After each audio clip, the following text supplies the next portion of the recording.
This is the true story of how a regular seamstress in New York went from zero to a $14 million business. She didn't know that in 48 hours, millions would see this video. She didn't know that within a few months, people would be waiting in line for her clothes. And she didn't know that in 3 years, her brand would reach $14 million in annual revenue. In that moment, she knew only one thing: she couldn't stop. Sophia had always known how to sew. Not because she dreamed of fashion, but because life forced her to. She was born into an ordinary family in New York. No money, no connections, no backup plan. At 22, she became a mother. At 23, she became a single mother. The child's father disappeared quickly, quietly. No drama. He simply stopped responding. Sophia was left with her son and a sewing machine passed down from her grandmother. She worked at night while her son slept. During the day, she took any work she could find: cleaning, small jobs, custom sewing. In good months, she earned $1,200 to $1,500. In bad months, less than $1,000. Every dollar was planned in advance: rent, food, diapers, nothing left for herself.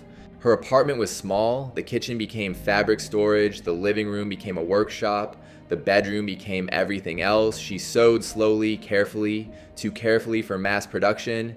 Each dress was a promise that she would get through this, that tomorrow would be better. But customers were few. Social media didn't work. Advertising was out of reach. Sometimes she looked at big Instagram brands and thought, they have beauty, I have reality. That day she was exhausted. Her son was restless. The sewing machine kept jamming. A client canceled an order. She was close to giving up. That evening, almost automatically, she opened TikTok.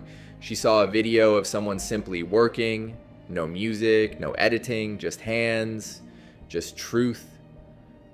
Sophia placed her phone down, no tripod, no lighting, and she started sewing. Her face wasn't in the frame, only fabric, stitches, slow, steady movement. The caption was simple: "Sewing while my son sleeps. This is my calm."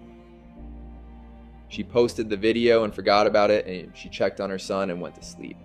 In the morning, her phone wouldn't stop buzzing.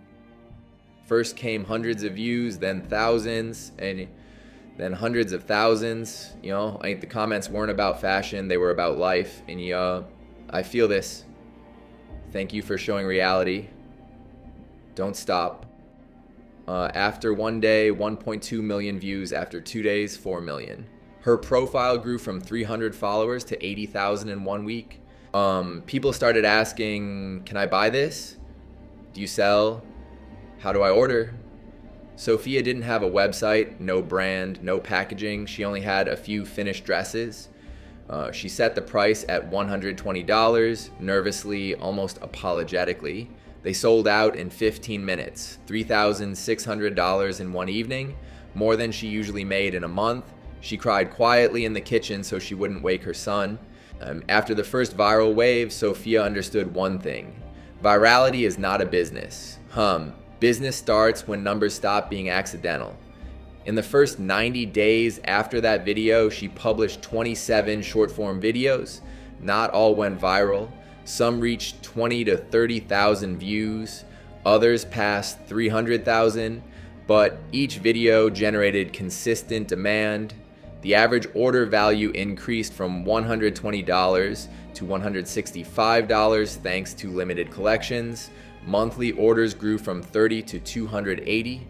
Gross revenue in the third month exceeded $42,000, while margins stayed between 38 and 41% because Sophia personally controlled fabric sourcing and production costs. She rejected 3 wholesale offers that required cutting prices nearly in half and focused instead on direct-to-consumer sales. By month 6, her TikTok audience passed 320,000 followers. Conversion from view to purchase stabilized at 1.6%, an exceptionally high rate for apparel.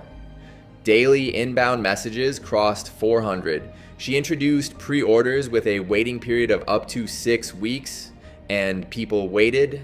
Average fulfillment time reached 24 days. Returns stayed below 4%.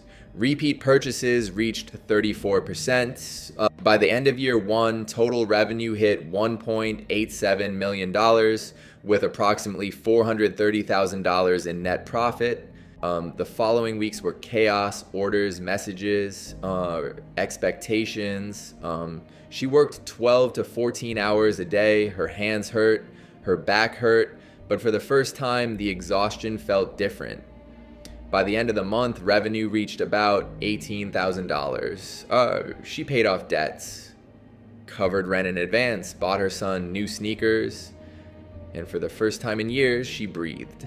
At this point, Sophia stopped thinking like a creator and started thinking like a founder. She opened spreadsheets for the first time in her life, not out of curiosity, but out of necessity. She tracked every dollar, fabric costs, packaging, shipping, platform fees, failed deliveries. She discovered that speed was now more important than perfection. One delayed shipment could cancel out the profit of 5 successful orders. She introduced strict production limits. No more yes to every request. Only collections with fixed quantities. Only drops she could fulfill without breaking the system. Customers didn't leave. They adapted. Scarcity increased demand. She moved from sewing every piece herself to managing production flows. She trained 2 seamstresses personally, setting quality benchmarks stitch by stitch. Output increased, but so did responsibility. If something went wrong, there was no one else to blame. By month 9, Sophia was processing over 500 orders per month. Customer support alone required a full-time role. She hired her first operations assistant, not a friend, not family, but someone with retail experience. That decision changed everything. Response times dropped, refund rates stabilized, customer satisfaction scores increased. Sophia also made a hard decision. She stopped chasing viral content. Instead, she focused on consistency, 3 posts per week, same message, same tone, same values. Engagement became predictable, sales became forecastable. For the first time, she could plan 2 months ahead. She realized something important. Attention builds brands, but systems protect them. This phase wasn't glamorous, no big announcements, no headlines, just structure, processes, and discipline. It was here, quietly and visibly, that the company stopped being fragile. She could have stopped. She could have said it was luck. But she looked at her son and understood she didn't have the right not to try. Sophia created a brand name, ordered simple tags, found a small workspace. She hired her first seamstress, then a second. Sales grew not because of ads, but because of trust. Every video was honest about exhaustion, about fear, about joy. People didn't see a brand, they saw a person. After 1 year, revenue exceeded $1.8 million. She had 12 employees, a small office, and no real days off. There were breakdowns, mistakes, returns. One batch of fabric turned out to be defective. Losses reached tens of thousands. She sat in the office late at night thinking, I'm going to lose everything again. But this time she wasn't alone. The team stayed, customers supported her. By the 3rd year, Sophia's brand was selling in multiple countries. Revenue exceeded $14 million, but that wasn't the most important part. She no longer sewed at night. She put her son to bed and read him stories. Sometimes Sophia re-watches that first video, the shaky camera, the bad lighting, the silence, and she remembers there was no strategy, no marketing, no plan. There was honesty, a story about how one moment, one evening, one attempt can change everything.